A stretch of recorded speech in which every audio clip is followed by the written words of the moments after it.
in the fog-choked streets of Victorian London.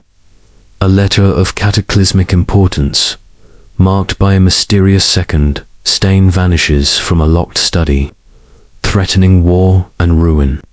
Sherlock Holmes, with his razor-sharp mind, and Dr. Watson plunge into a web of intrigue, chasing a master spy known as the Falcon. From the shadowed alleys of Soho to a derelict warehouse in Wapping, they unravel secrets of loyalty, blackmail, and betrayal. Can Holmes outwit a hidden hand before the stain ignites a global crisis? The game is afoot, and time is running out. Chapter 1. The Call to Baker Street. The autumn of 1894 had draped London in a mantle of fog and chill, and on that particular morning, the air in Baker Street was sharp with the scent of coal fires and damp leaves.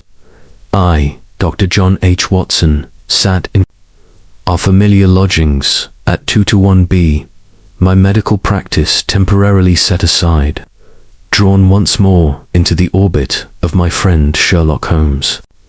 He reclined in his armchair by the fire, his lean frame swathed in a dressing gown, his long fingers steepled before him in that attitude of profound contemplation which I had come to recognize as the prelude to his most acute deductions.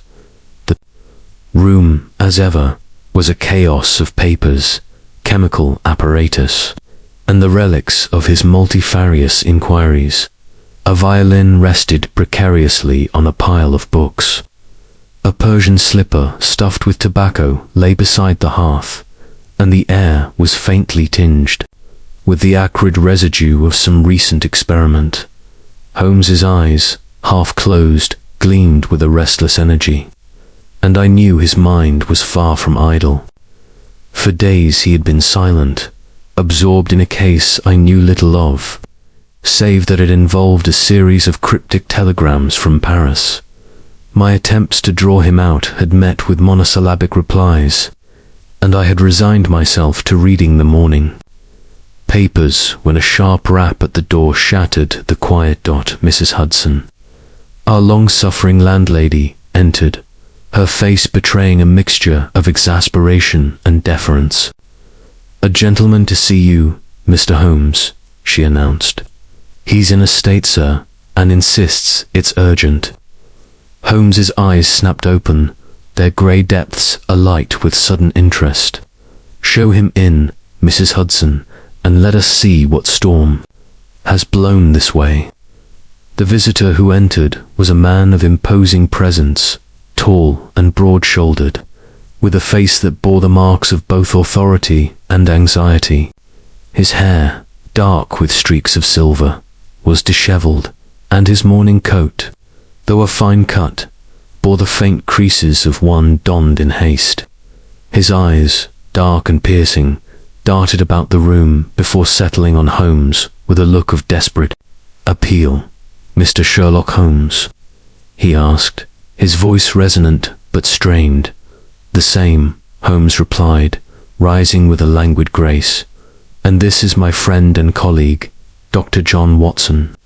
Pray, take a seat, sir, and state your business. You are, I perceive, a man of considerable responsibility, and your agitation suggests a matter of no small consequence." The gentleman sank into the offered chair, mopping his brow with a silk handkerchief. "I am Sir Henry Trelawney, for European affairs," he said. "I come to you, Mr. Holmes, on a matter so grave that it threatens the very foundations of our nation's security.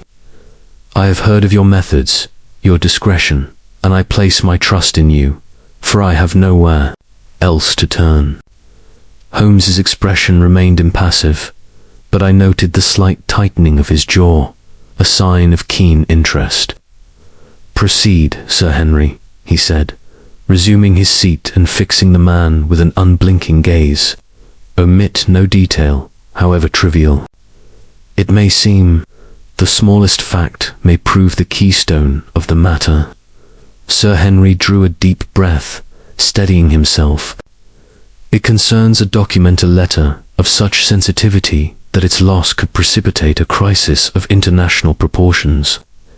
It was entrusted to my care by the Foreign Office, kept in a locked dispatch box in my study at my home in Belgravia. Last night, between the hours of 10 and midnight, it vanished.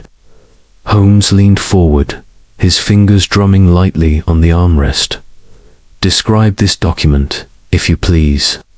Its nature, its appearance, and the circumstances of its keeping, sir. Henry hesitated, glancing at me with a flicker of unease. Holmes waved a hand dismissively. Dr. Watson is the soul of discretion, and his presence has often proved invaluable. Speak freely, sir. The Undersecretary nodded, though his reluctance was evident. The document is a letter written in the hand of a certain foreign potentate, whose name I am not at liberty to disclose. Its contents are of a nature so delicate that their publication could inflame tensions between nations, perhaps even provoke war. The letter is written on heavy cream paper, sealed with a crimson wax, bearing the potentate's crest. It is marked unmistakably by a second stain of Inca-deep indigo blot, distinct from an earlier mark, which fell upon the page during its composition. This second stain is known only to a select few, and it serves to identify the document. Beyond doubt, Holmes's eyes narrowed, and I could almost see the wheels of his mind turning. And the dispatch box, describe its construction and its place in your study.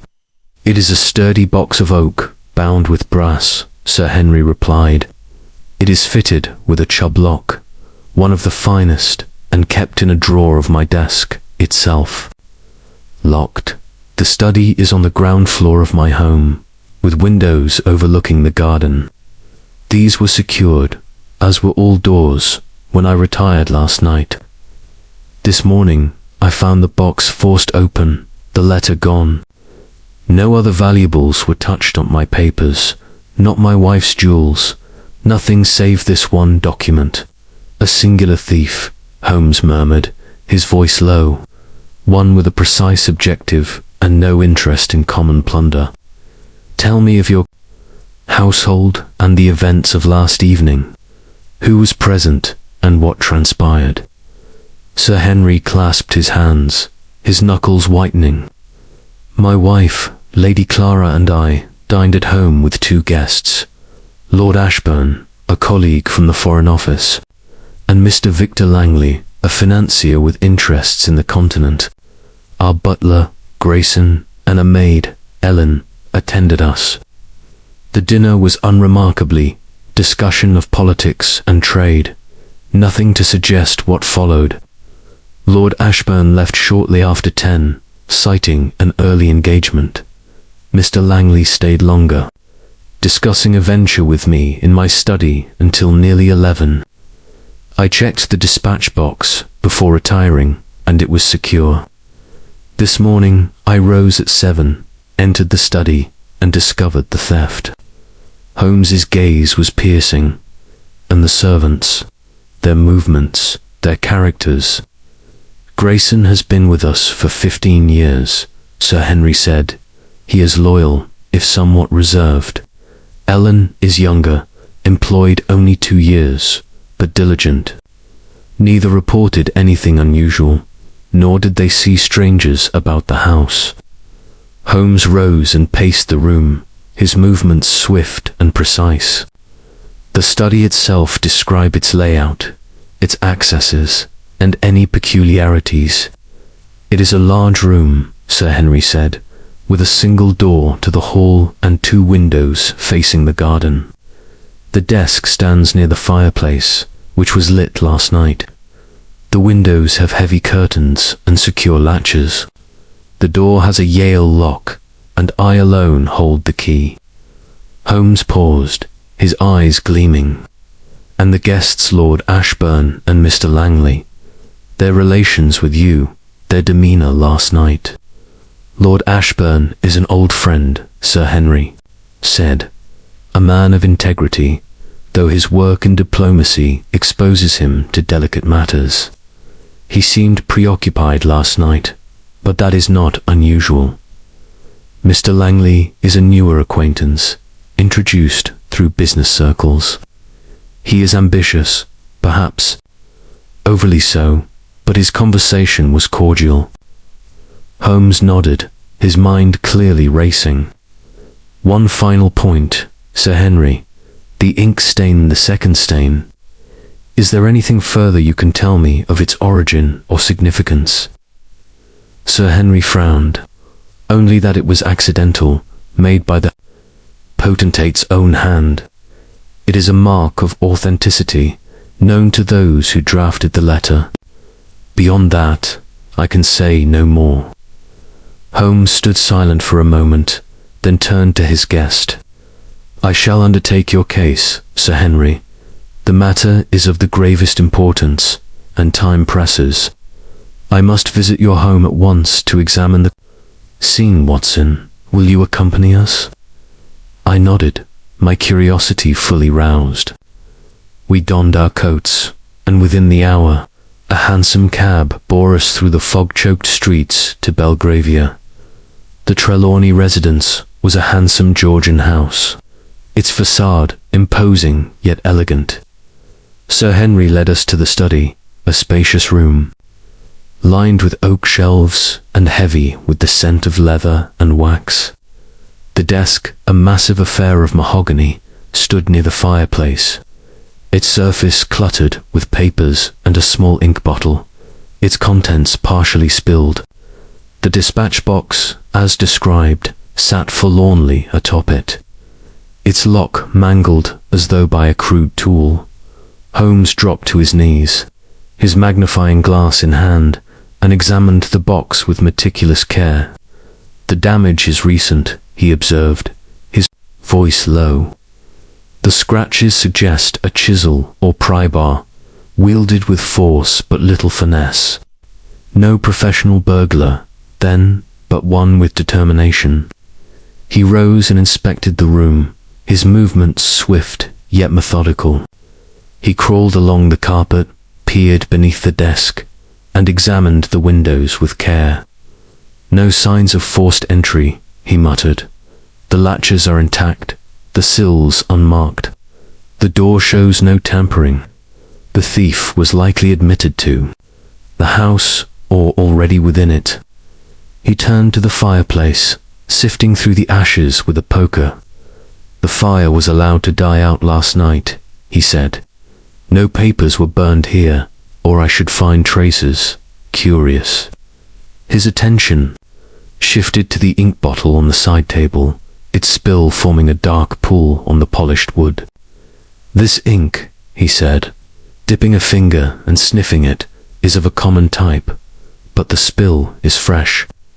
It was not here when the room was cleaned yesterday, or the maid would have noticed. Sir Henry nodded. Ellen is meticulous. She would have reported it. Holmes's eyes gleamed. Then the spill is significant. It may be a claw, a deliberate misdirection.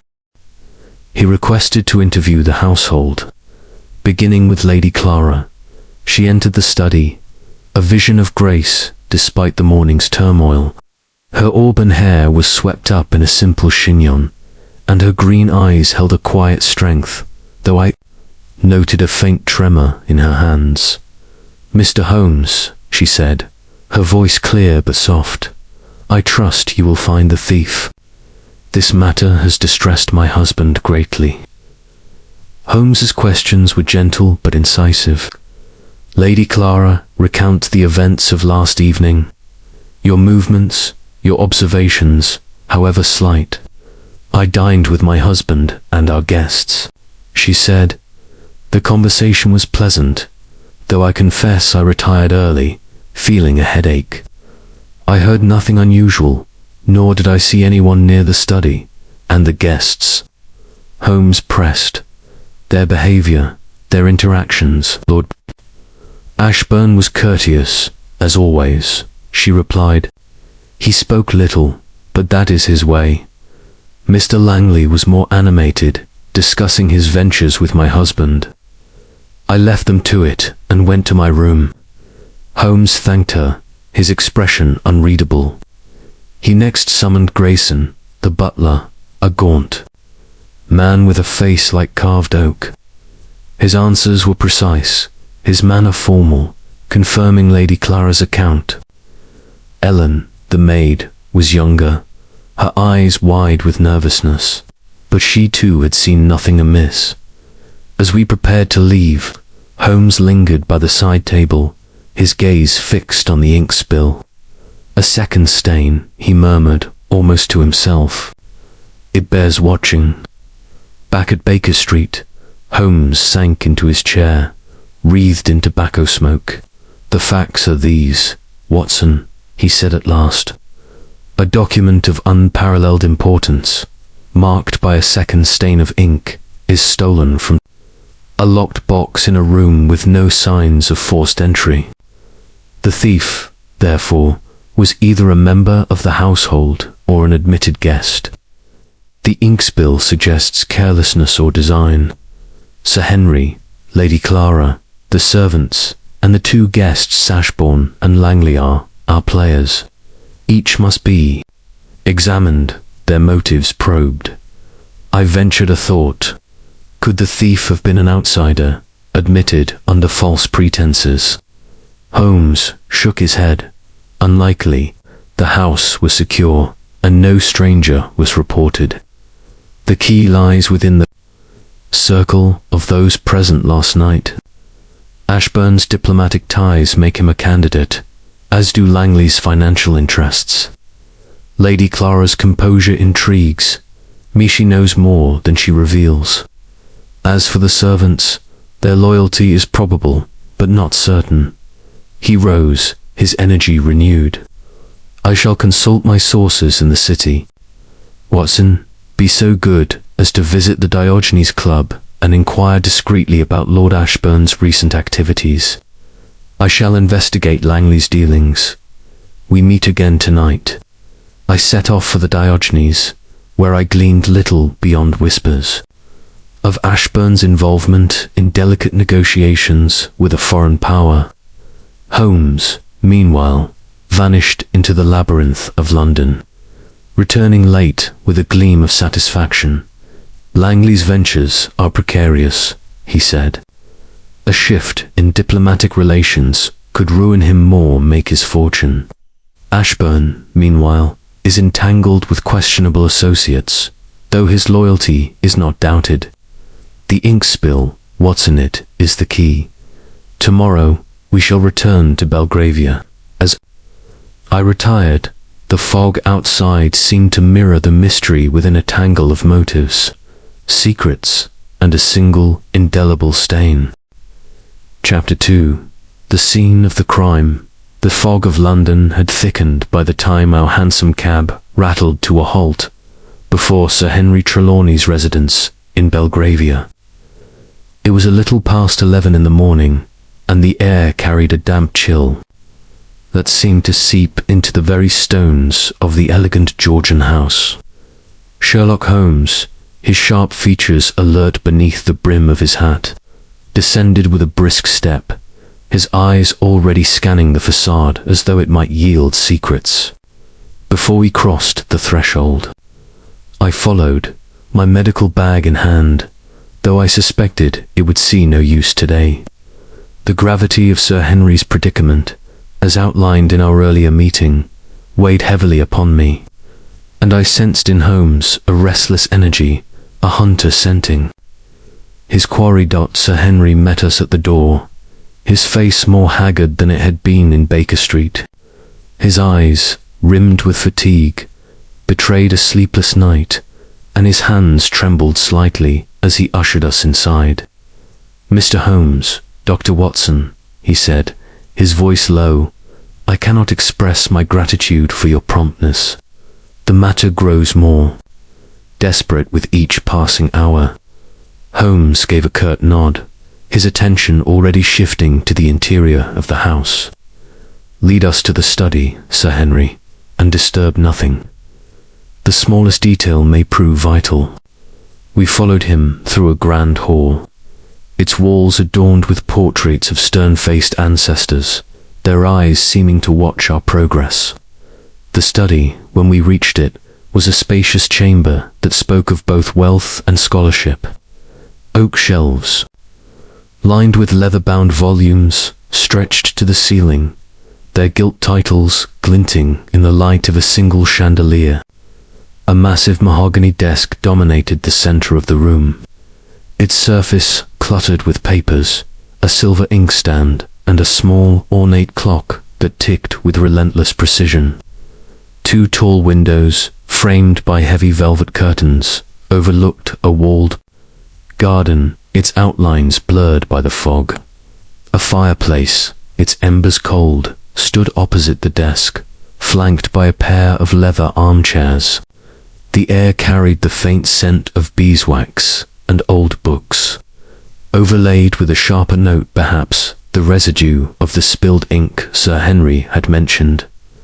Atop the desk sat the dispatch box, a sturdy construction of polished oak reinforced with brass fittings. Its lock, a chub of formidable design, bore the scars of violence. Deep scratches and dents surrounded the keyhole, as though a crude tool had been forced against it. Holmes approached it at once, his movements precise, almost feline, as he drew his magnifying glass from his pocket and bent to examine the damage. "The box has been forced," he observed, his voice low but resonant. "The marks suggest a chisel or pry bar, wielded with considerable strength but little skill. The lock is of high quality, yet it yielded to brute force." This was no professional cracksman, but one driven by urgency or desperation. He ran his fingers along the edges of the box, noting the splintered wood where the lid had been pried open. "The hinges are intact," he continued, "and the interior lining is undisturbed, save for the absence of the letter. No other papers were taken." Sir Henry shook his head. "None, Mr. Holmes. The box contained other documents, correspondence, memorando, but only the letter with the second stain is missing." Holmes's eyes narrowed, and he turned his attention to the desk itself, crawling beneath it to inspect the underside. His fingers traced the grain of the wood, seeking hidden compartments or marks. Finding none, he rose and moved to the windows, examining the latches with care. "These are secure," he muttered, "and the sills show no signs of tampering. No dust has been disturbed, no scratches mark the frames. The thief did not enter from the garden."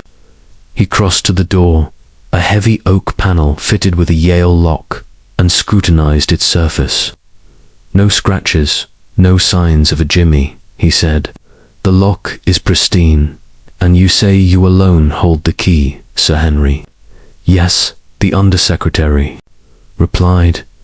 "It is always on my person, save when I sleep, when it rests in my bedroom." Holmes nodded, his gaze sweeping the room once more. He paused by the fireplace, kneeling to sift through the ashes with a small poker. "The fire was allowed to die out last night," he said. "No papers were burned here, or I should find traces, charred fragments, perhaps, or the residue of wax." The thief took the letter intact. His attention shifted to a side table near the window, where a small ink bottle stood, its contents partially spilled onto the polished wood. The dark pool had spread, staining a lace doily and leaving a faint trail where it had dripped to the floor. Holmes bent close, his magnifying glass hovering over the spill. "This ink," he said, dipping a finger and sniffing it, "is of a common indigo, but the spill is fresh, less than 12 hours old. The maid would have noticed it during her morning rounds, would she not?" Sir Henry nodded. "Ellen is thorough. She cleans the study daily and would have reported any such mess." "Then this spill occurred after her last cleaning," Holmes said, his tone thoughtful. "It is curious, placed so far from the desk, where one would expect such an accident. It suggests either carelessness or intent." He straightened, his eyes gleaming with that peculiar intensity that marked his mind at work. "I must see the household, Sir Henry. Let us begin with Lady Clara, followed by the servants. Their accounts may illuminate the shadows." Lady Clara entered the study with a grace that belied the morning's turmoil.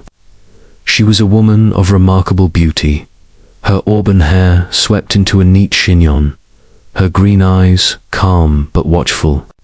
Her gown, a deep sapphire, accentuated her poise, though I noted a slight tightening of her lips as she met Holmes's gaze. "Lady Clara," Holmes began, his tone courteous but direct, "describe your movements last evening, from the dinner onward. Omit nothing, however trivial." She seated herself in one of the armchairs, her hands folded in her lap. "We dined at 8, she said, her voice clear and composed. "Lord Ashburn and Mr. Langley were our guests. The conversation touched on politics and trade. Nothing extraordinary. I felt a headache coming on and retired shortly after 9, leaving the gentlemen to their discussion. I went to my room and heard nothing further until this morning, when my husband discovered the theft." Holmes leaned forward, his eyes fixed on her and the study. "Did you enter it at any time after dinner?" "No," she replied, meeting his gaze steadily. "I had no reason to. My husband's papers are his domain, and I seldom visit the study." "Your guests," Holmes pressed. "Their demeanor, their interactions, did anything strike you as unusual?" Lady Clara considered this for a moment. "Lord Ashburn was quieter than usual, perhaps preoccupied with his work. Mr. Langley was more voluble, eager to discuss his ventures with my husband. But I observed nothing suspicious." Holmes nodded, his expression unreadable. "Thank you, Lady Clara. That will be all for now." She rose and departed, her steps measured, though I thought I detected a faint hesitation as she passed the side table with the ink spill. Holmes made no comment, but I knew his mind was cataloguing every gesture, every inflection. Next came Grayson, the butler, a gaunt man of middle years with a face like weathered stone. His manner was formal, his responses clipped.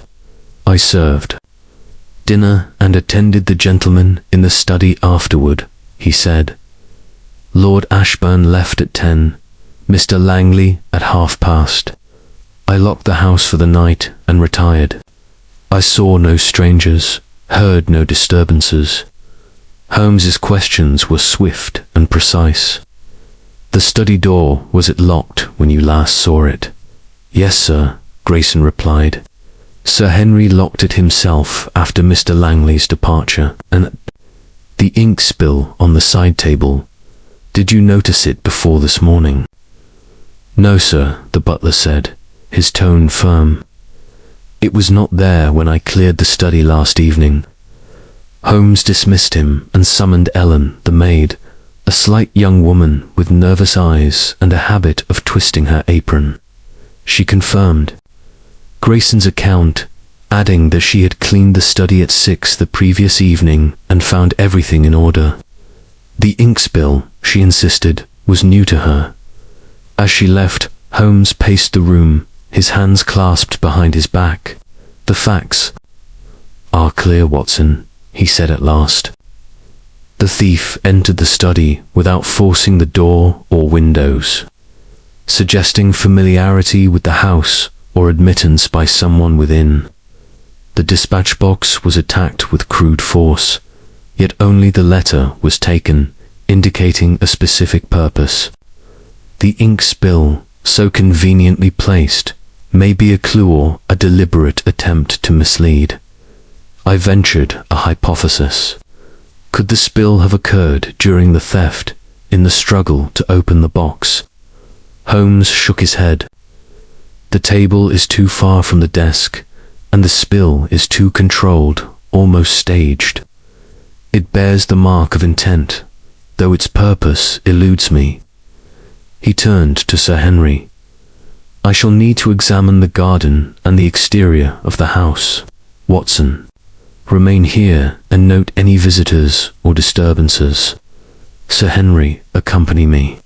As they departed, I stationed myself by the window, peering into the fog-shrouded garden.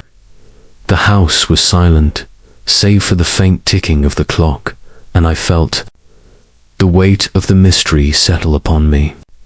The second stain, it seemed, was not merely a mark on a letter, but a shadow cast over the entire household. Holmes returned shortly, his coat damp with mist. The garden yields nothing, he said. No footprints, no broken branches. The thief's path lies within these walls. We shall return to Baker Street, Watson, and consider our next move. The game is afoot, and the stakes could not be higher. As we left the study, Holmes paused once more by the ink spill, his eyes narrowing. A second stain, he murmured, and perhaps a second secret. We shall see. Chapter 3. The Trail of Suspicion. The fog of London clung to the streets like a shroud as Sherlock Holmes and I returned to Baker Street. The clatter of our hansom cab muffled by the damp air. It was late afternoon, and the gas lamps were beginning to flicker, casting a sickly glow over the city. Holmes sat in silence, his lean frame taut with the intensity of thought, his eyes fixed on some invisible point beyond the cab's window. I knew better than to interrupt his reverie.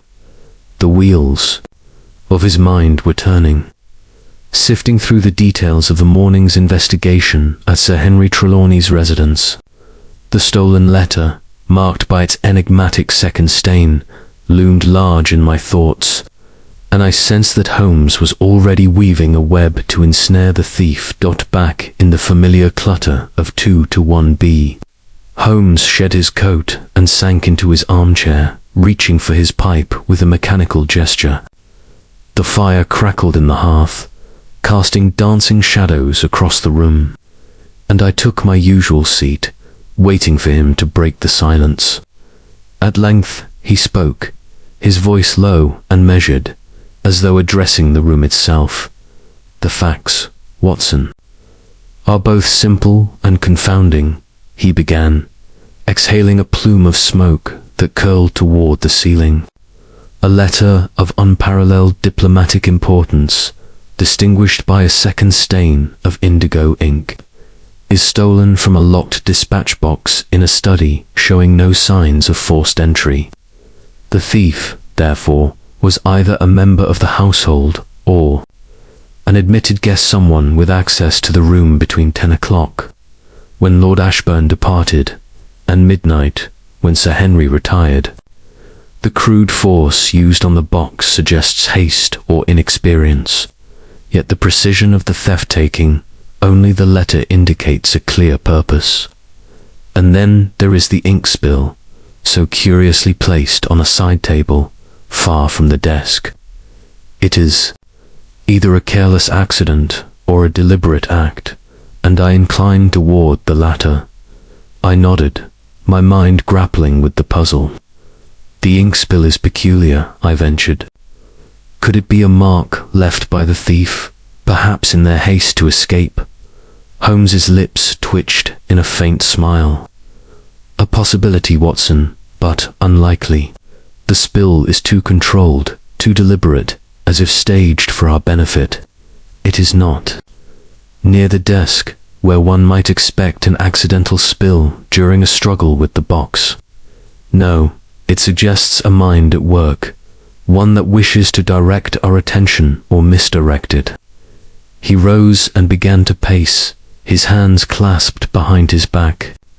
Our suspects are these: Sir Henry himself, though his distress seems genuine; Lady Clara, whose composure hints at hidden depths. The butler, Grayson, reserved but loyal. The maid, Ellen, nervous but unremarkable. And the two guests, Lord Ashburn and Mr. Victor Langley. Each has opportunity, but motive remains elusive. We must probe deeper Ashburn's diplomatic ties, Langley's financial ventures, and the household secrets. The ink spill, I wager, will prove the pivot of this mystery. I seized the chance to offer a thought. Could Sir Henry have staged the theft, perhaps to conceal some indiscretion in the letter's contents? Holmes paused, considering. A shrewd suggestion, Watson, but improbable. Sir Henry's agitation is too raw, his career too dependent on the letter's security. A man of his position would not risk such a scandal unless driven by extraordinary necessity, and I see no evidence of it. No, the thief is another, and we must follow the trail of suspicion to its source. He stopped by the mantelpiece, retrieving a small notebook from among the clutter. I have already set inquiries in motion, he said. My agents in the city will report on Langley's financial dealings, while I have a contact at the Foreign Office who may shed light on Ashburn's recent activities. But we cannot wait idly. Watson, I propose we divide our efforts. You will visit the Reform Club, where Langley is known to frequent, and observe his demeanor, his associates, anything that might hint at his motives. I, meanwhile, shall call upon an old acquaintance in Whitehall who owes me a favor. Meet me here at 8 o'clock with your findings. I agreed, and within the hour, I found myself at the Reform Club, its grand halls filled with the murmur of conversation and the clink of glasses. The atmosphere was one of restrained opulence, the air thick with cigar smoke and the weight of influence.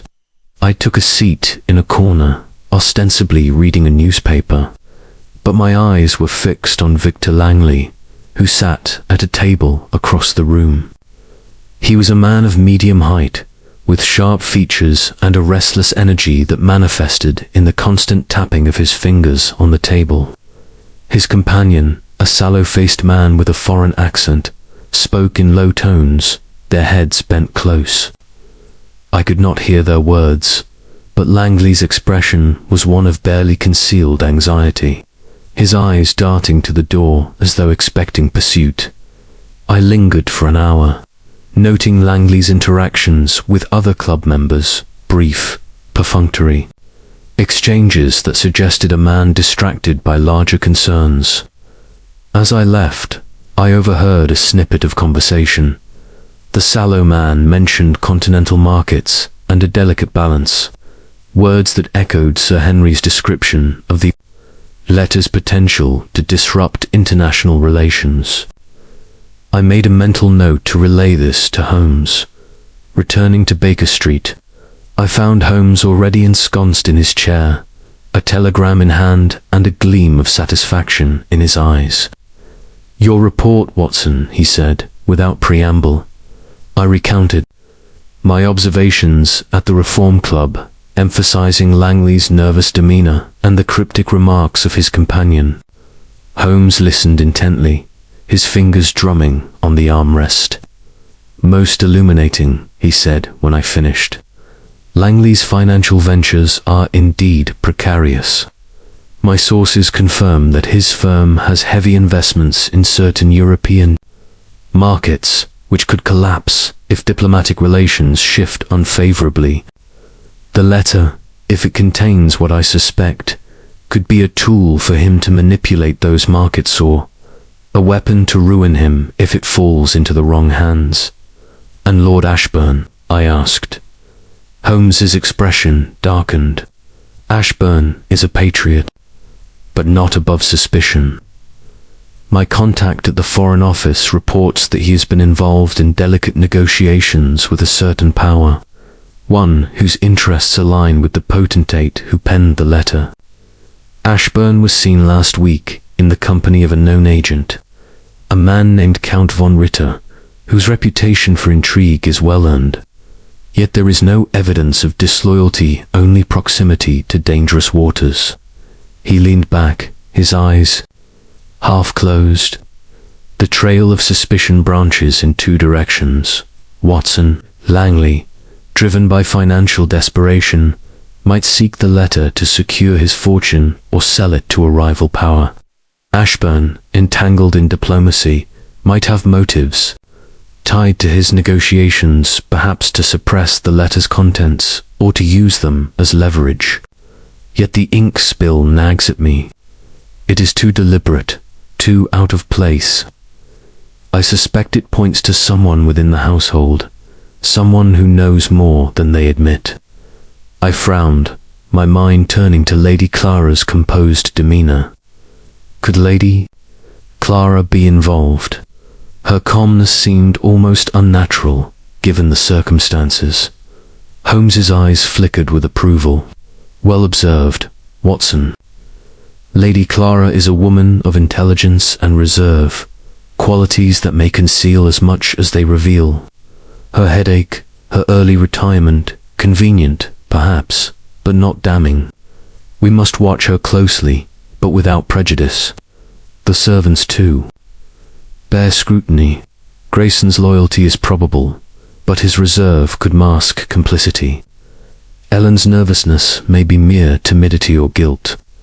He rose abruptly, crossing to his chemical table, where he began toying with a vial of blue liquid. I have taken a sample of the ink from the spill, he said. It is common enough, but its composition may yet yield a clue. Tomorrow we shall return to Belgravia to question the household further and examine the study by daylight. The fog may hide the thief's tracks, but it cannot obscure the truth forever. As he spoke, a knock at the door announced the arrival of a telegraph boy bearing a message from one of Holmes's informants. He read it swiftly, his lips tightening. It seems von Ritter is in London, he said, folding the paper. He was seen near Belgravia last night, though not at Sir Henry's house. The plot thickens, Watson. We must tread carefully, for the stakes are not merely personal, but national. The fire burned low, and the room grew dim, but Holmes's eyes burned with a fierce determination. The trail of suspicion had begun to take shape, and I knew that he would follow it to its end, however perilous the path. Chapter 4. The shadow of motive. The morning following our return from Belgravia dawned grey and sullen, the fog of London giving way to a thin drizzle that slicked the pavements and lent a mournful air to the city. Sherlock Holmes, however, was undeterred by the weather, his mind alight with the pursuit of the stolen letter and its elusive second stain. I found him at breakfast in our Baker Street lodgings, his plate untouched, his attention fixed on a small notebook where he had jotted cryptic symbols and fragments of thought.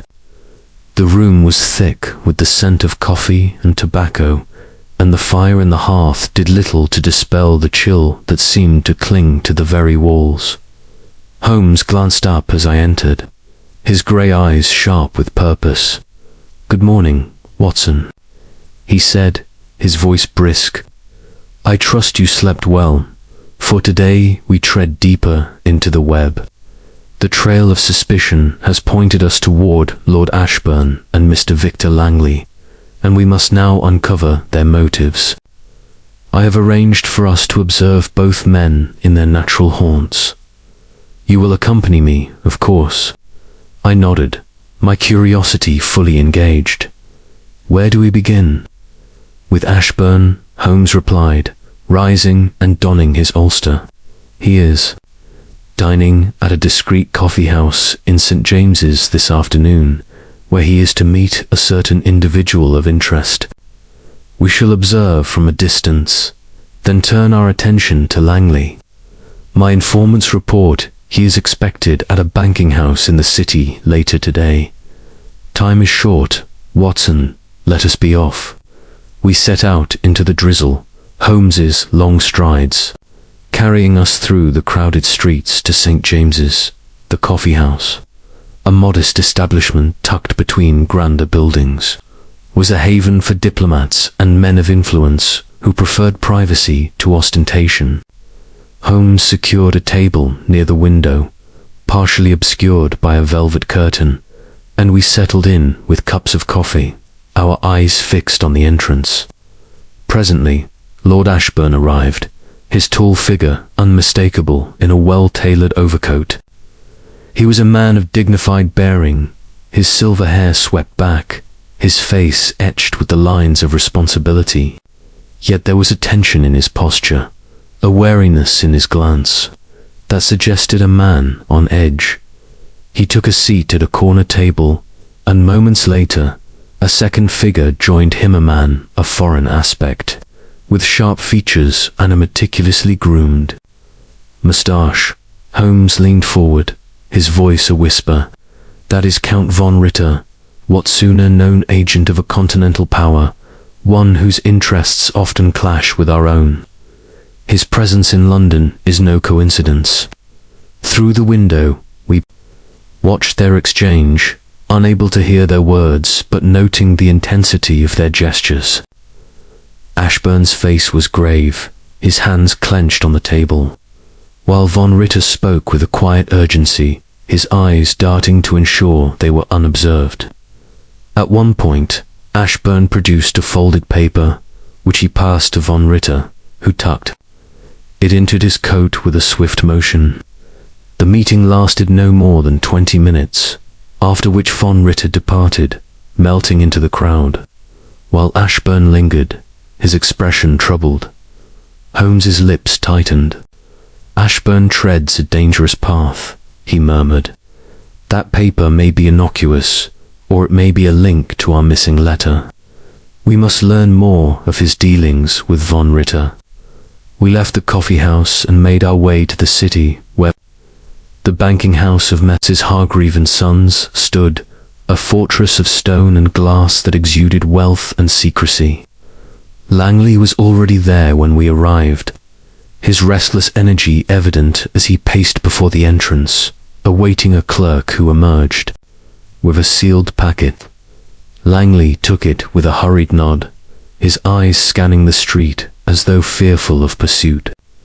Holmes, blending into the crowd with his usual ease, observed from a distance, his face a mask of concentration. "The packet," he said softly, "may contain financial documents or something more sinister." Langley's nerves betray him. He is a man under pressure, Watson, and such men make mistakes. We followed Langley at a discreet distance as he hailed a cab and departed for his offices in Lombard Street. Holmes made no move to pursue further, instead leading me to a nearby tavern where we could discuss our observations. "Langley's financial ventures are teetering on the brink," he said, lighting a cigarette. "My inquiries last night revealed that his firm has overextended itself in speculative investments tied to a volatile European market. The letter, if it contains what I suspect, could either save him or ruin him, depending on who controls its contents." "And Ashburn?" I asked. "His meeting with von Ritter suggests complicity, but to what end?" Holmes exhaled a thin stream of smoke. "Ashburn is a patriot, but diplomacy is a murky realm. His negotiations with von Ritter's government may require him to play a dangerous game. The letter could be a bargaining chip or a threat he seeks to neutralize. Yet his loyalty to the crown appears steadfast, which complicates matters. We must ascertain whether he acts for himself or for a higher purpose." As evening fell, Holmes dispatched a series of telegrams to his network of informants, seeking further details on von Ritter's movements and Langley's financial dealings. By the time we returned to Baker Street, a stack of replies awaited him, each read with a speed that astonished me. "Von Ritter has been inquiring about British diplomatic correspondence," Holmes said, tossing a telegram aside. He is no mere diplomat, but a broker of secrets. Langley, meanwhile, has been in contact with a certain underworld figure known as the broker, a man who deals in information rather than coin. The threads are converging, Watson, but we lack the final knot. I ventured a thought. Could the ink spill be connected to von Ritter or this broker? Perhaps it was a signal, a mark left for an accomplice.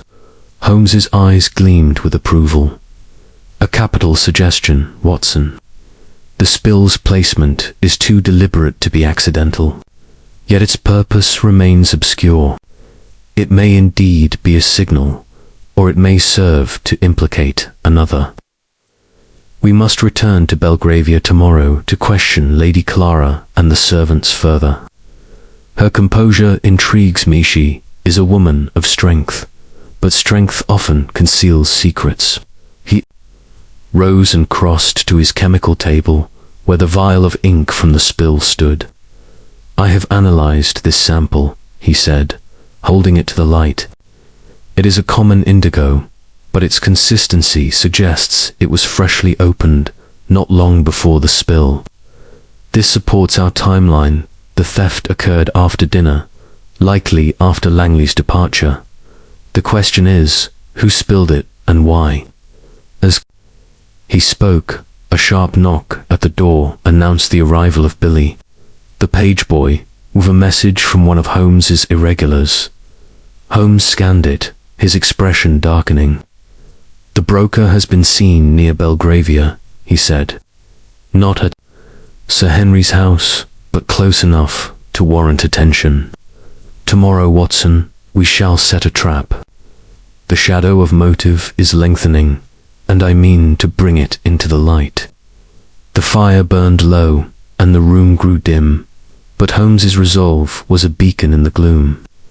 The letter, the stain, the suspects all were pieces in a puzzle that grew ever more intricate, and I knew that Holmes would not rest until the truth was laid bare. Chapter 5. The unexpected Alitha morning broke with a sullen sky. The drizzle of the previous day replaced by a heavy mist that cloaked London in a ghostly veil.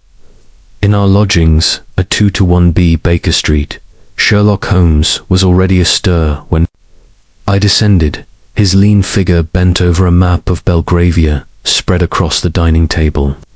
His pipe lay smouldering in an ashtray, and a pile of telegrams, freshly delivered, sat beside a cooling cup of tea. His eyes, sharp and restless, betrayed a mind that had not rested, and I knew the mystery of the stolen letter, marked by its enigmatic second stain, consumed him. "Good morning, Watson," he said, without looking up, his finger tracing a street. "Near Sir Henry Trelawney's residence. The net is tightening, but the quarry remains elusive. Our observations of Lord Ashburn and Mr. Victor Langley have illuminated their motives. Yet the ink spill and the presence of this broker suggest a deeper game. Today we must press forward, but we shall not leave Baker Street just yet. I expect a visitor." I raised an eyebrow, surprised. A visitor? At this hour, Holmes's lips curved in a faint smile. "A most unexpected one, Watson. I sent a discreet note last night, and if my calculations are correct, our guest will arrive shortly. Prepare yourself for a revelation." No sooner had he spoken than a sharp rap echoed from the door. Mrs. Hudson, her expression a mix of curiosity and disapproval at the early hour, ushered in none other than Lady Clara Trelawney.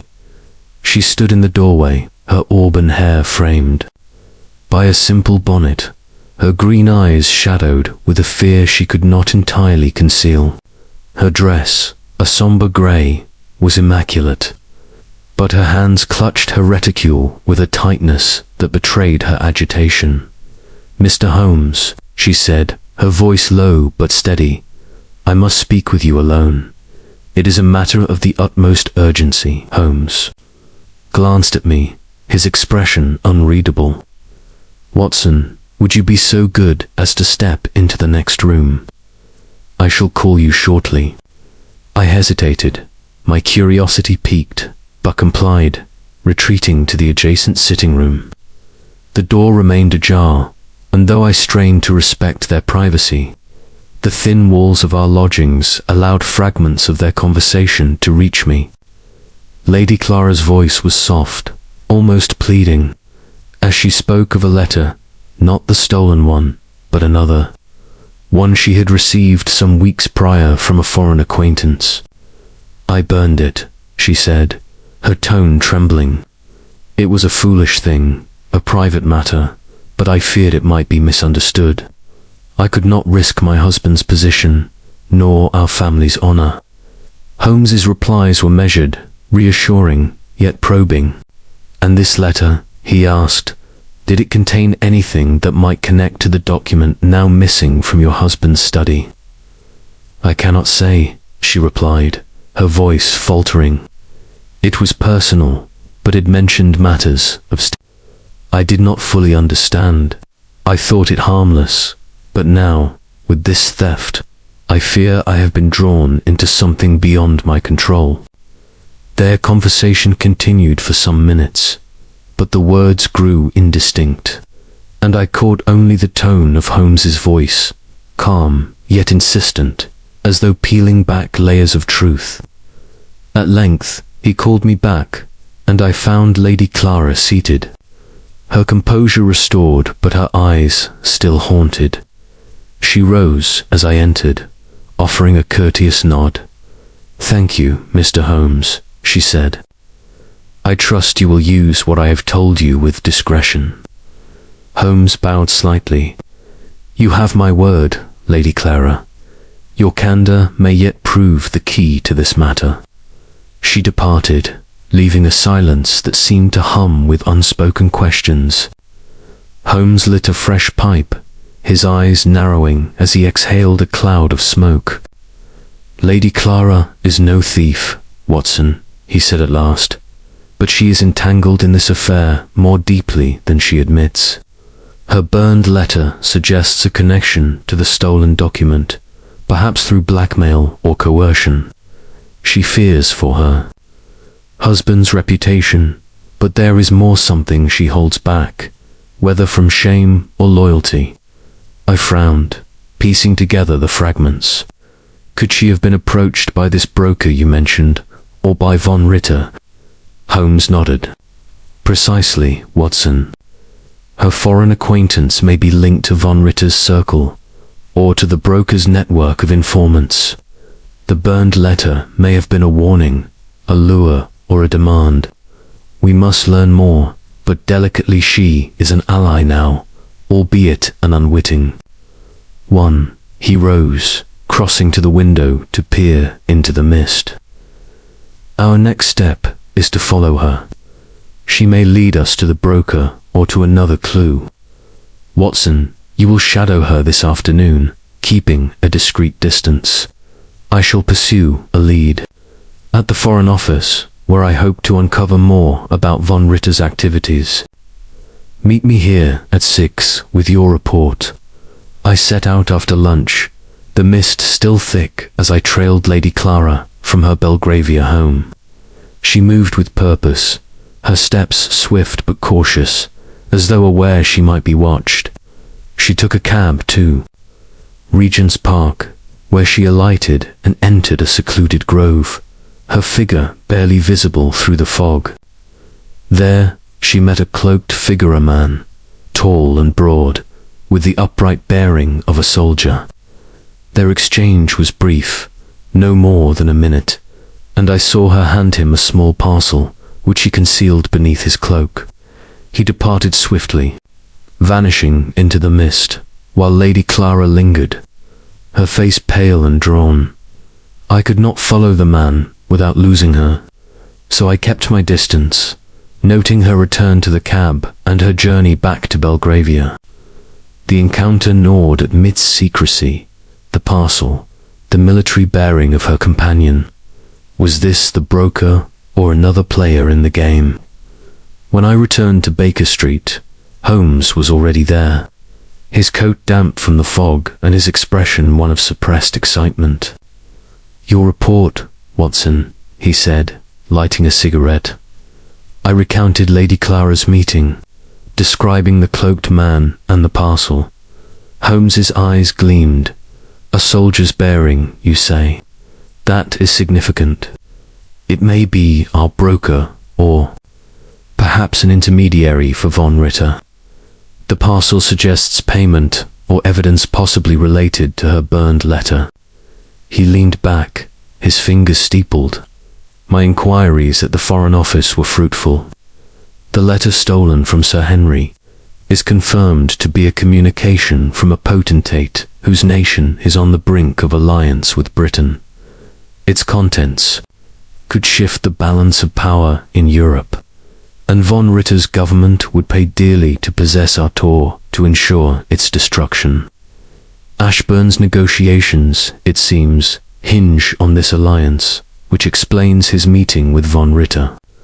But I suspect he is unaware of the letter's theft, which points the finger elsewhere. "Langley," I suggested. "His financial troubles make him a likely candidate." Holmes nodded. "Indeed. Langley's desperation could drive him to steal the letter, either to sell it or to use it as leverage. But Lady Clara's involvement complicates matters. Her meeting in the park suggests she is either a victim or a reluctant participant in a larger scheme. We must tread carefully, Watson, for she is our unexpected ally, and her actions may yet lead us to the truth." He rose, his energy renewed. "Tonight, we shall plan a move against the broker. If he is the key to this theft, we must draw him out. Tomorrow, we return to Belgravia to search Lady Clara's rooms. She may have kept some trace of her correspondence. The shadow of motive grows clearer, Watson, but the second stain still holds its secret." As the fog pressed against the windows, I felt the weight of the mystery deepen, yet Holmes's resolve was a steady light, guiding us through the murk toward the heart of the affair. Chapter 6. The Hidden Hand. The mist that had shrouded London for days seemed to thicken as evening fell, wrapping Baker Street in a veil of secrecy that mirrored the mystery we pursued. Inside our lodgings at 221B, Sherlock Holmes sat by the fire, his long fingers drumming a restless rhythm on the armrest of his chair. The room was dim, lit only by the flickering glow of the hearth and a single gas lamp, which cast long shadows across the cluttered shelves and chemical apparatus. The events of the day, Lady Clara's unexpected candor, her clandestine meeting in Regent's Park, and the revelations from the Foreign Office had sharpened Holmes's focus to a razor's edge. I, too, felt the weight of the affair, the stolen letter with its second stain looming like a spectre over our thoughts. Holmes broke the silence, his voice low and deliberate. "The threads of this case, Watson, are weaving together, but the pattern remains obscured. Lady Clara's burned letter and her meeting with the cloaked figure suggest a hidden hand at work, someone manipulating events from the shadows. The broker, von Ritter, or another yet unknown, they are pieces of a puzzle that centers on the stolen document.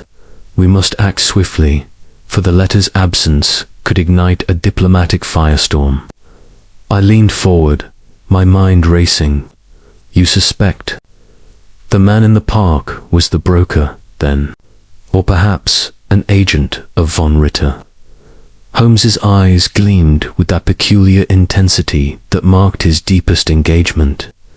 "Either is possible, Watson, but the military bearing you described intrigues me. The broker is a creature of the underworld, not known for such discipline.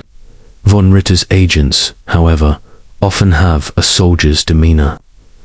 The parcel Lady Clara handed over may be payment, evidence, or a decoy.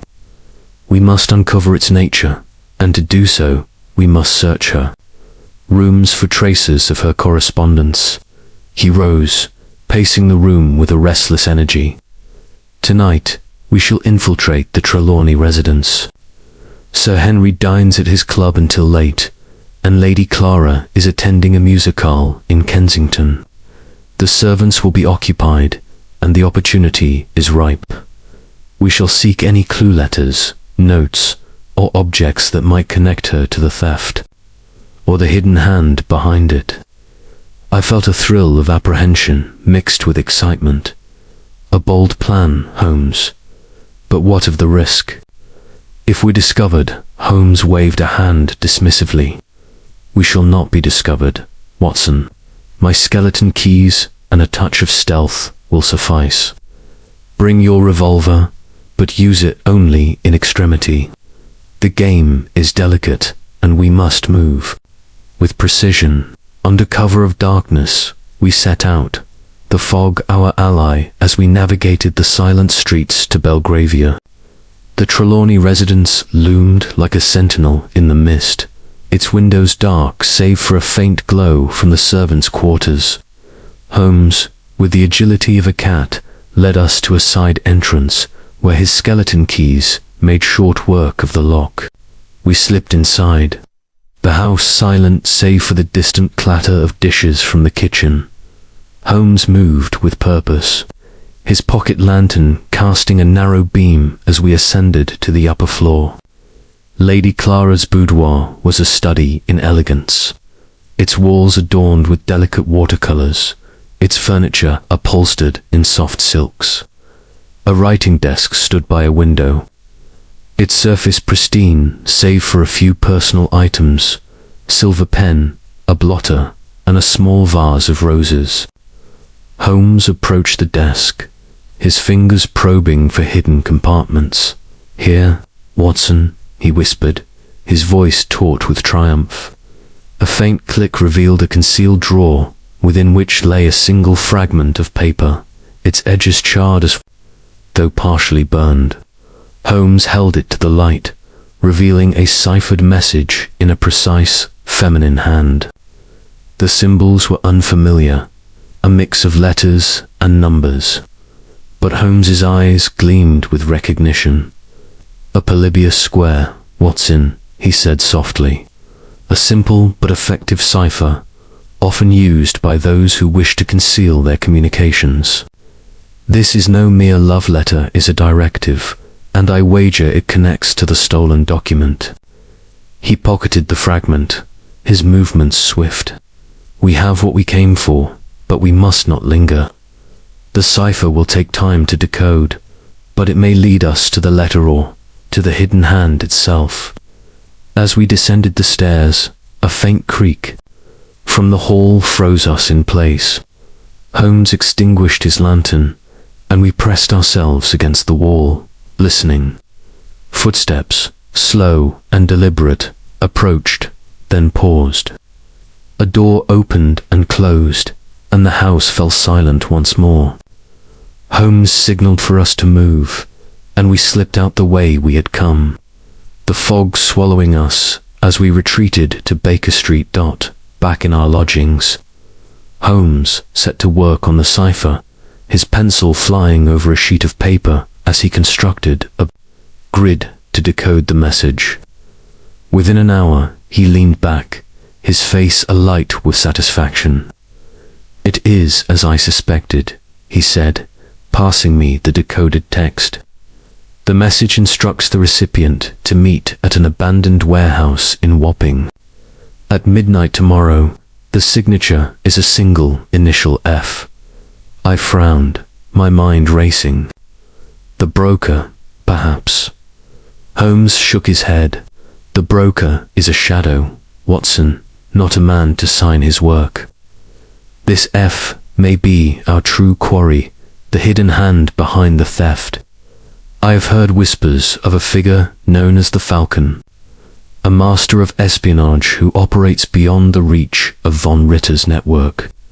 If this is his mark, we are dealing with a formidable foe.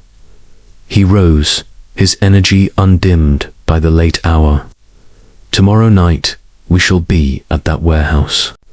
The Falcon, if he is our man, will reveal himself, for we shall force his hand.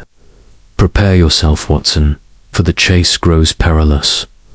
I nodded, my heart pounding with the thrill of the hunt. The letter, the stain, the cipher-all were converging toward a confrontation that could unmask the hidden hand and restore the stolen document to its rightful place. As the fire burned low, Holmes's silhouette against the window was a study in resolve, and I knew that the adventure of the second stain was nearing a critical turn. Chapter 7. The cipher's secret. The night was black and moonless, the fog of London having given way to a biting chill that seeped through the heavy folds of my overcoat as Sherlock Holmes and I made our way to Wapping. The hour was nearing midnight, and the streets, slick with the day's drizzle, lay silent save for the occasional clatter of a distant cab or the mournful cry of a ship's horn from the Thames. Holmes, his lean figure shrouded in a dark cloak, moved with the silent purpose of a predator, his eyes gleaming with the intensity that marked his pursuit of the truth. The ciphered message, discovered in Lady Clara Trelawney's boudoir and decoded to reveal a rendezvous at an abandoned warehouse, had set us on this perilous course, and I felt the weight of the stolen letter, its second stain, a haunting emblem of the danger we faced in our lodgings at 221B earlier that day. Holmes had worked with feverish precision, his pencil dancing across the page as he unraveled the Polybius square. The message, brief but potent, directed its recipient to the warehouse in Wapping at midnight. Signed with the enigmatic initial F. Holmes's hypothesis that this F might be the elusive Falcon, a master of espionage, whispered of in the shadowed corners of London's underworld, had galvanized him. "The Falcon is no mere broker of secrets, Watson," he had said, his voice low and vibrant. "He is a puppeteer, pulling strings that reach across borders. If he holds the letter, we must confront him tonight, or it may pass beyond our reach." We reached the warehouse district, a labyrinth of crumbling brick and rusted iron, where the air was thick with the stench of tar and river mud. The warehouse itself loomed ahead, its broken windows like empty eyes staring into the night. Holmes paused at the edge of the shadows, his hand on my arm. "Caution, Watson," he whispered, his voice barely audible. "The Falcon, if he is here, will not be alone. Keep your revolver ready, but do not fire unless I give the signal." I nodded, my hand resting on the Webley in my pocket, its cold weight a grim reassurance. Holmes produced his pocket lantern, shielding its beam with his cloak as we crept toward a side door, its hinges rusted but intact. His skeleton keys made short work of the lock, and we slipped inside, the darkness swallowing us like a tide. The interior was a cavern of decay, its floor littered with broken crates and coils of rotted rope. The air was damp, heavy with the scent of mildew and neglect. Holmes moved with silent grace, his lantern casting fleeting glimpses of rusted machinery and cobwebbed rafters. We ascended a creaking staircase to a loft overlooking the main floor, where a faint glow flickered from a single candle set on a crate below.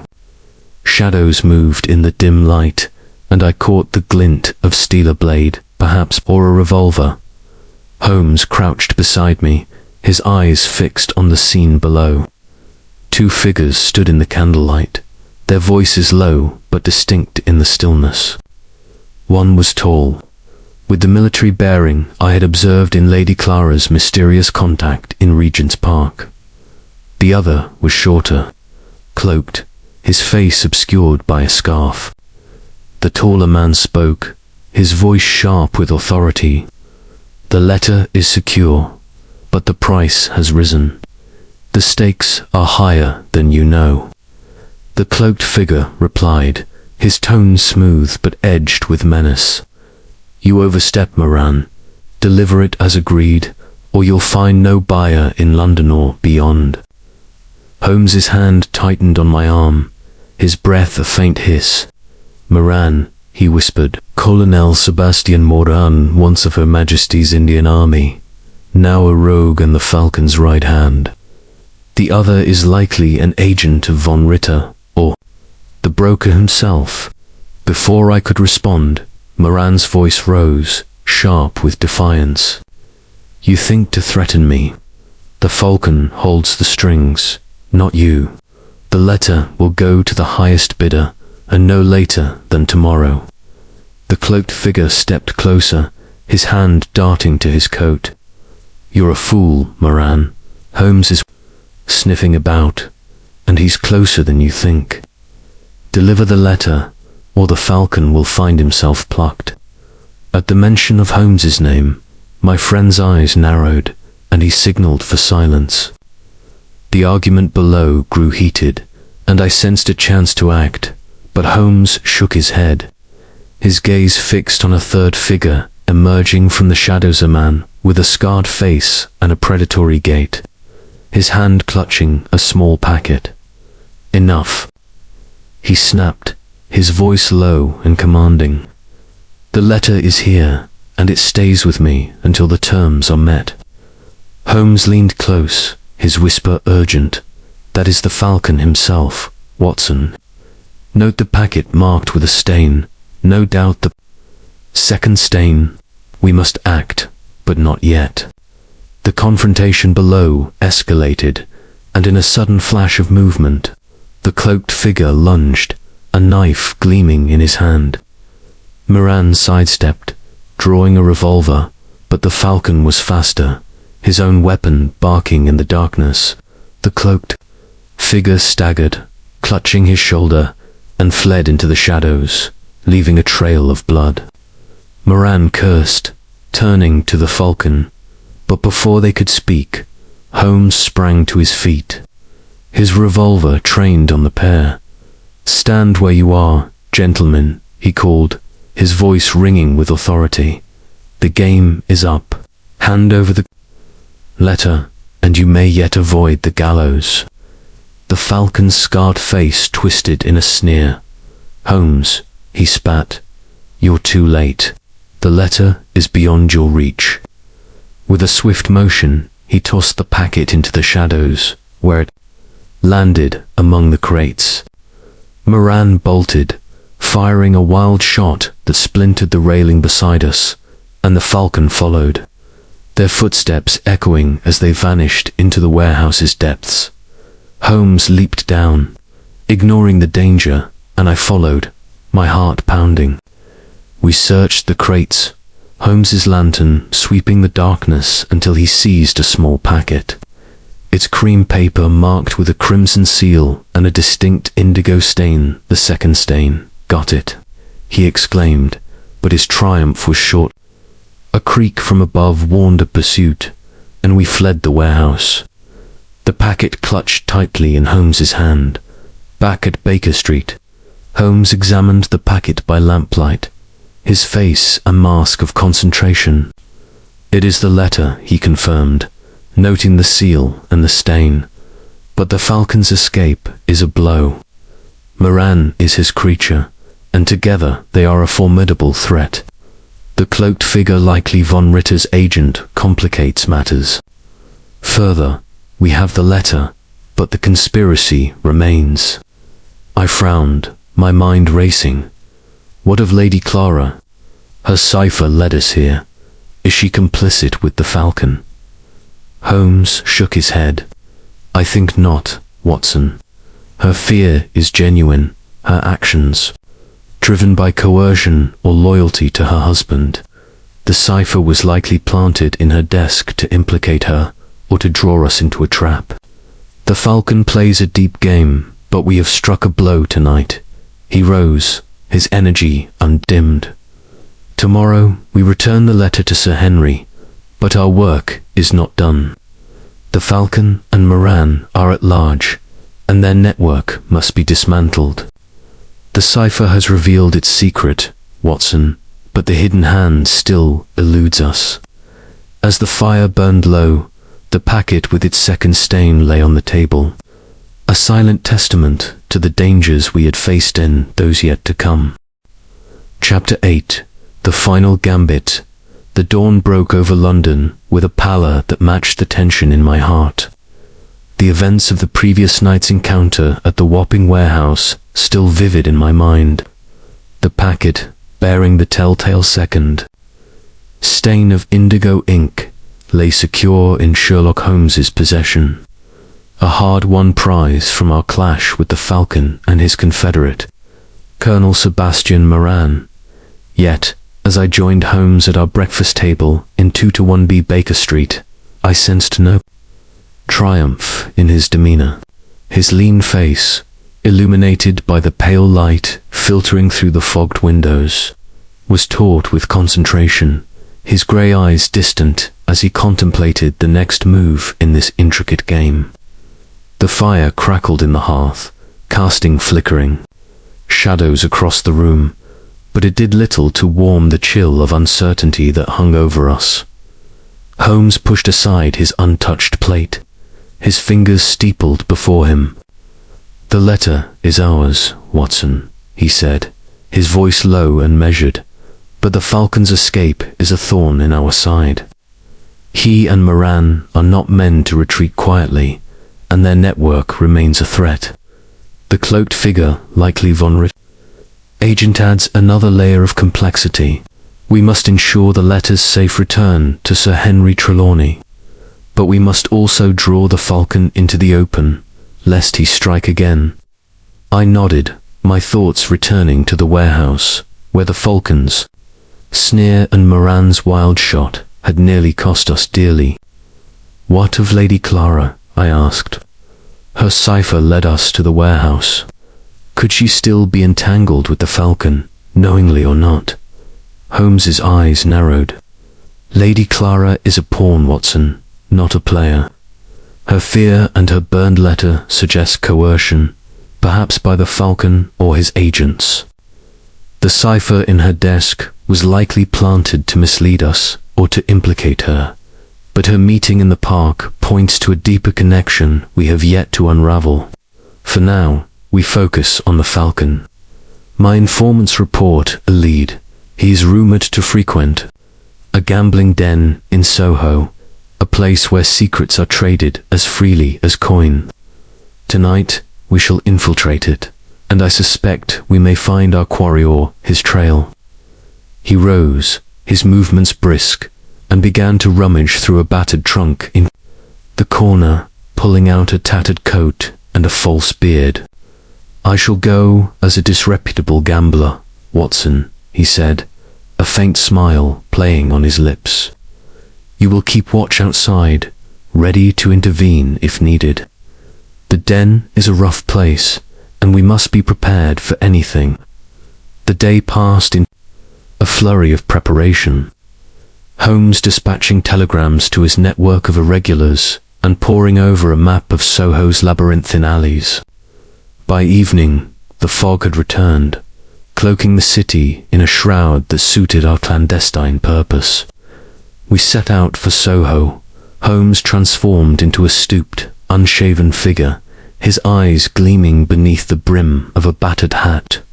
The gambling den, tucked behind a nondescript door in a narrow street, was marked only by a faint red lantern, its glow barely piercing the mist.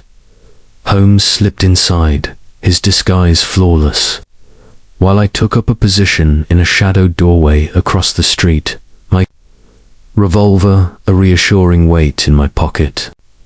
Through the grimy window, I caught glimpses of the den's interior haze of cigar smoke, the clatter of dice, and the low murmur of voices.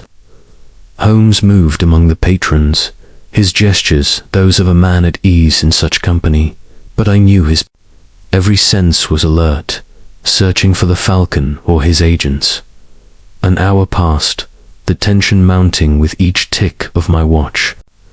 Then, through the window, I saw Holmes pause at a table where Victor Langley sat, his face flushed with drink and desperation.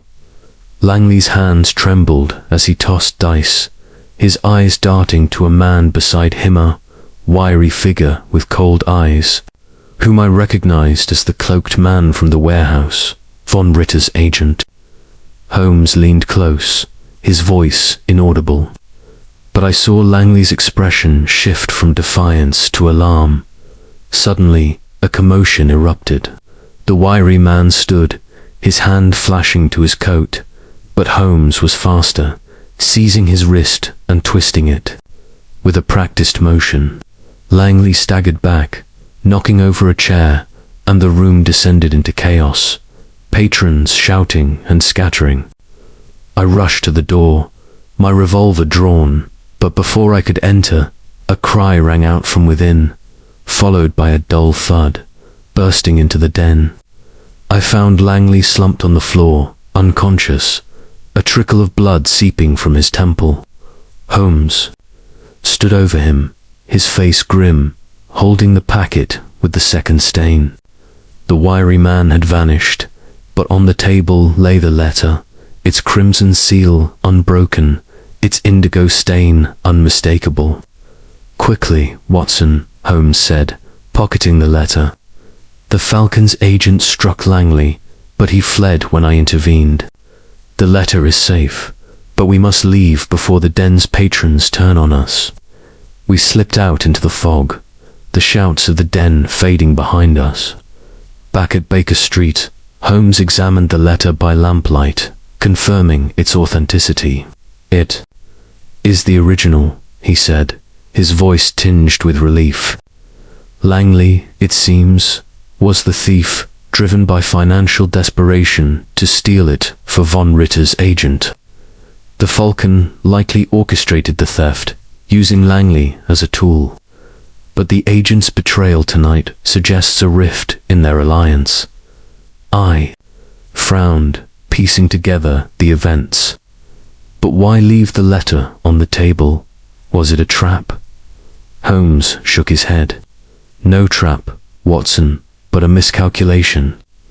The agent intended to take the letter and flee, but my presence disrupted his plan. Langley's collapse was the result of a blow meant to silence him, but it gave us our chance. The Falcon remains at large, but his grip on the letter is broken." He leaned back, lighting a pipe. "Tomorrow, we return the letter to Sir Henry.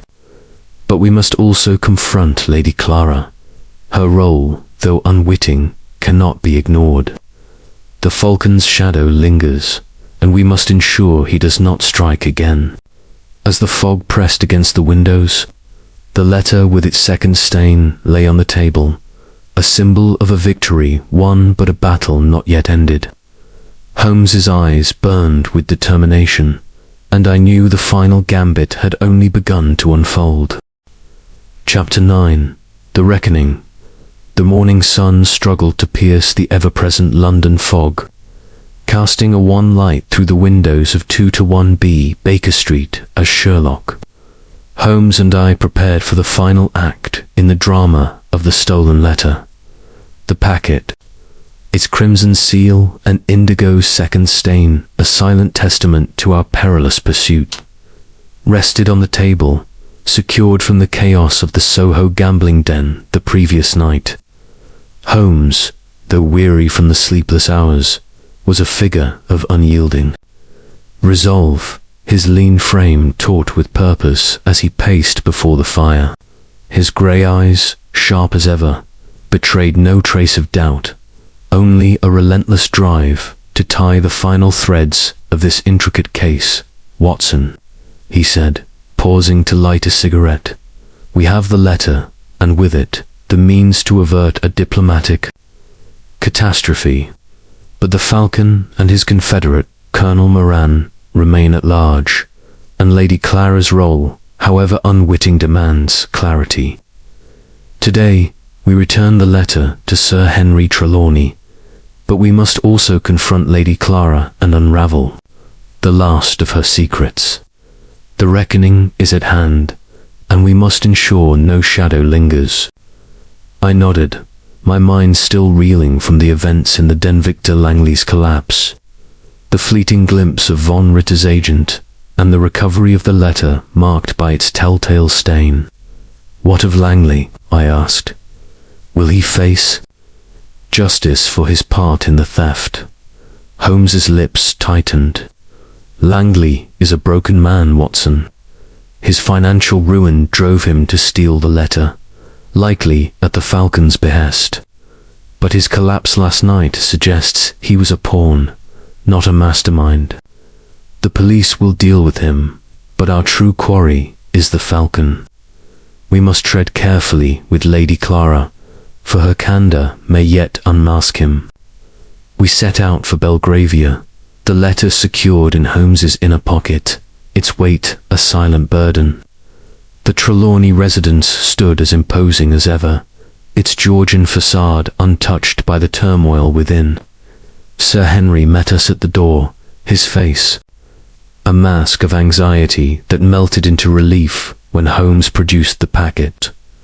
Mr. Holmes, Dr. Watson, he gasped, clutching the letter with trembling hands. You have saved more than my career. You have saved the nation from disaster. How can I ever thank you? Holmes's expression was impassive. Your gratitude is noted, Sir Henry, but our work is not complete. I must speak with Lady Clara privately. There are matters yet to be resolved. Sir Henry hesitated, his eyes flickering with unease, but he nodded and summoned his wife. Lady Clara entered the drawing-room with her customary grace, her auburn hair catching the light, but her green eyes held a wariness that spoke of sleepless nights. She seated herself, her hands folded tightly in her lap, and fixed Holmes with a steady gaze. Lady Clara, Holmes began, his tone measured but firm. The letter is restored, but your role in this affair remains unclear. The cipher in your desk, your meeting in the park, and the burned letter you spoke of, these suggest you are entangled, willingly or not, with forces beyond this household. I ask you now to speak plainly. Who was the man in the park, and what was the parcel you gave him? Her composure faltered, a faint tremor passing through her. Mr. Holmes, she said, her voice low, I have acted only to protect my husband. The man in the park was an intermediary, a courier for a foreign acquaintance who wrote to me some weeks ago. The letter I burned was from her, a woman I knew in my youth, now married to a diplomat. It contained no treason, only personal matters, but it hinted at knowledge of state affairs that frightened me.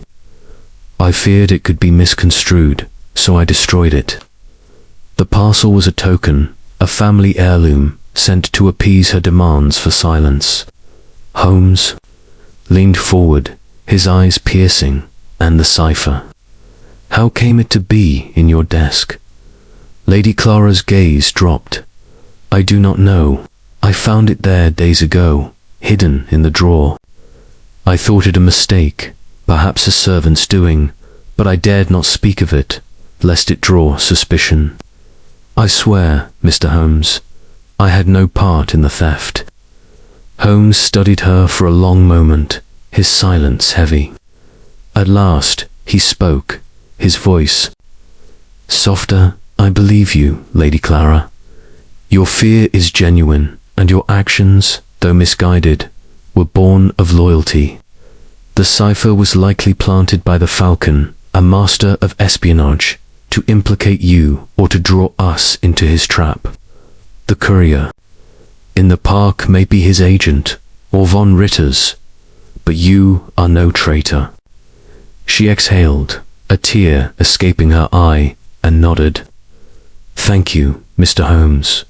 I have lived in dread these past days. Holmes rose, his expression resolute. The matter is closed, Lady Clara, but you must remain vigilant.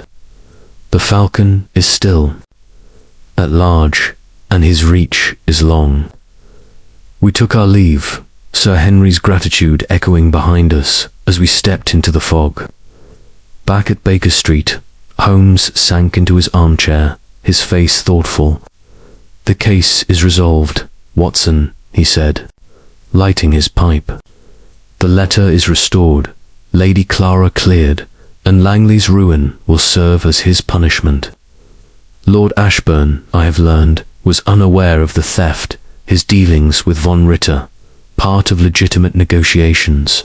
But the Falcon and Moran elude us, and that is a failure I cannot abide." I frowned, the weight of the unresolved lingering. "Will you pursue them?" Holmes's eyes gleamed with a fierce light. "In time, Watson. The Falcon is a shadow, but shadows cannot hide forever. For now, the nation is safe, and the second stain has served its purposer, mark not only of a letter, but of the frailties and loyalties that bind us all." As the fire burned low, the fog outside seemed to retreat, and I felt a quiet satisfaction in the knowledge that, once again, Sherlock Holmes had turned the tide against the darkness. The end.